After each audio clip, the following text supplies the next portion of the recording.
Hi, everyone. So it has been 1 year since we moved our mom out of her home and into a memory care group home. And it's been a very tough couple of years because it doesn't just start when your loved one gets diagnosed, but dementia starts many, many, many years, if not decades, before your loved one gets diagnosed. But anyway, today I wanted to actually share about what it's like to pack up someone's life and home. It is not something that you really ever think about unless or until it happens to you. And so kind of want to share what we did. Moved her out March 1st, and I would say a couple days later, we started on her home. So our mom lived in a 2-story home, 2,000 square feet, 5 bedrooms, and 3 bathrooms. So it's kind of a lot of space to clean up. And luckily, for many years before this, she had this idea that she really didn't want to burden us with cleaning out her home. And she actually verbalized that to us. So I'm very appreciative that she did do some like preliminary cleanup and purging, if you will. So even with her having done that, it was still a big project. The first thing we tackled was the kitchen. So step one, kitchen. We took out everything out of all the cabinets and figured out what we wanted to keep, what we wanted to discard. Our dad used to own a restaurant a couple decades ago, so there were some like commercial pots and pans and items in there, and so there were some good things in there. And the rest of it we donated, and some things were so old that we discarded. So step one was the kitchen. Step two is cleaning out her closet. She was the type of person that when she bought something, it stayed in the house.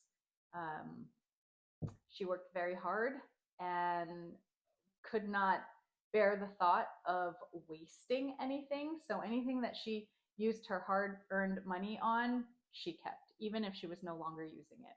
So we cleaned out her closet. There were some things that we ended up keeping. Most were items that we were never going to use. So step three was we gathered up any sort of paperwork. I think at that point there wasn't anything that we needed to save. Everything was pretty much like electronic, but any paperwork that she had in her house that had any sort of personal information, I took it home and shredded it, and the rest went in the trash, right? So step four, we removed photos off the walls. So she had a lot of photos that some she just like taped on the walls. She had photos on her refrigerator. She had, I mean, they were everywhere. Back then, when you used to get like the ATM card with a little picture at the top, I don't know if everyone's ATM card had a picture, but she had a couple, I had a couple that had like our picture on it. She would even cut that out, and then that ended up at different like random places as well. So she didn't believe in cutting up photos, not sure why. So I mean, they were everywhere. So that's another thing we had to do, is gather up all the photos and all the photo albums. Some photos ended up being discolored, so those photos went in the shredder. And I took some photos, my sister took some photos, and I think that one was pretty manageable. Step five is I didn't want to just donate everything to the local Goodwill office, so I called Safeness and also a veterans charity, and there were these two charities took different items, and it was very convenient to be able to schedule pickup online. So I scheduled a couple of pickups with both of those charities, and you would just have to like find out what the rules are, but basically you put it in a bag, you label it, you put it outside by a certain time, and they just come and pick it up, and they leave you a little like donation slip. So that was really important. It was important to me that the items that we didn't keep and we didn't want to discard, that it went to a local charity that served like the community. So that's what we did. And after that, step 6, we called a junk removal service. So there are some items that the charities won't accept, and it's kind of difficult to, you can't place outside for bulk trash pickup. So we called the local junk removal service. And the way that works is I actually called and found out what items they would accept, and they basically accept, I think, everything. And in my mom's case, she had 3 large uh, box televisions from back in the day. I don't know what they're even called, but she had 3 of them. And I think I kind of understand why she never got rid of it. I think she just didn't know what to do.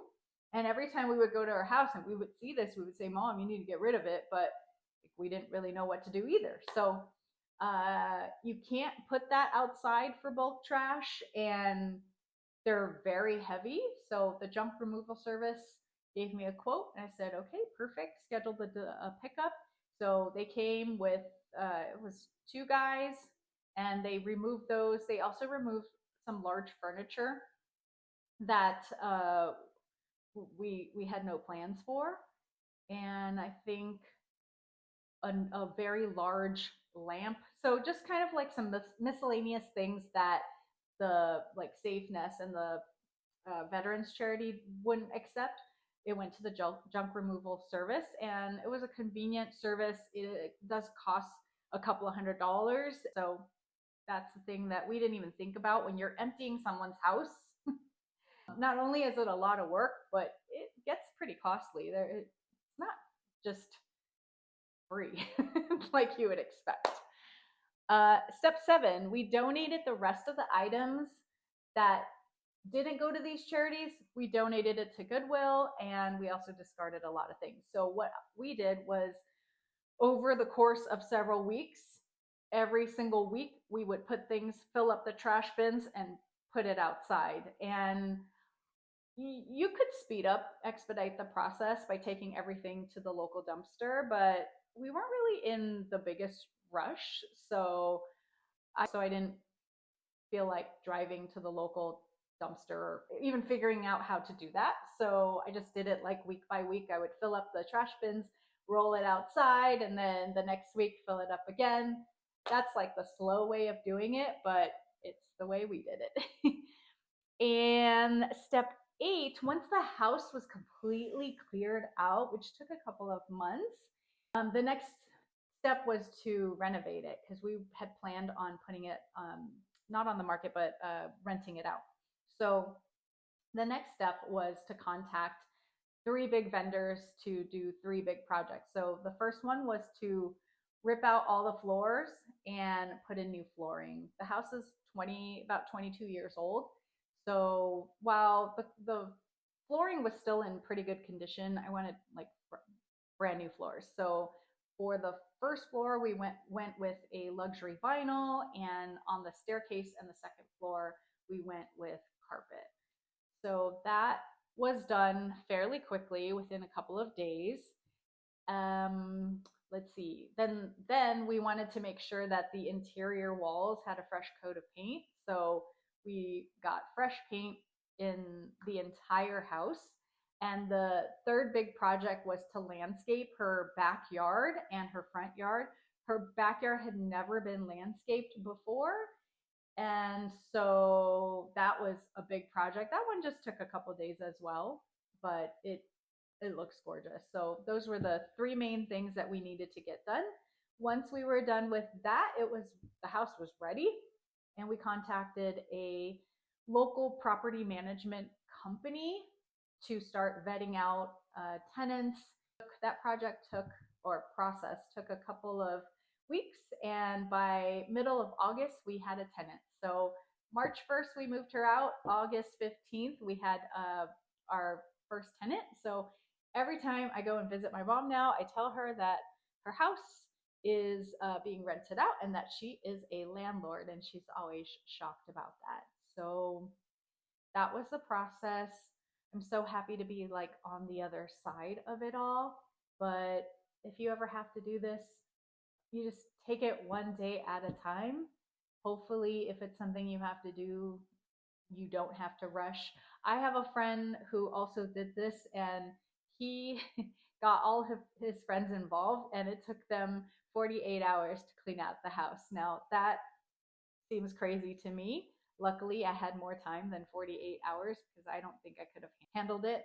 And anyway, so that's what we did to clean out our mom's house.